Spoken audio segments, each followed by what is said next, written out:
There has to be a selflessness for long-term ability for a resistance to sustain itself. So we may have expertise in 8, 10, 15 different things, but we're going to focus on these 2 so that you focus on 3 and 4, and then you focus on 5 and 6.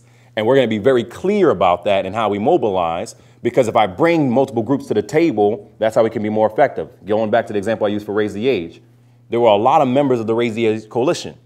However, everyone had to play their part in a very dedicated way.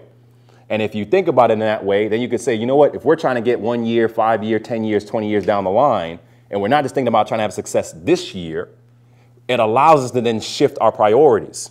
You know what, if I'm trying to think about 10 years, 15 years, 20 years down the line, then I got to make adjustment in how our budget is for our organization. How do we hire? What's our strategy? Where are we going in our particular places? We may have gone into the South regularly, but for this exercise, we have to go into the Northeast. We might have regularly tried to load up on communications and research, but maybe this time it's on field organizing. But if you think about it in that tactical way, you can move the needle. Using the example there, Rock the Vote.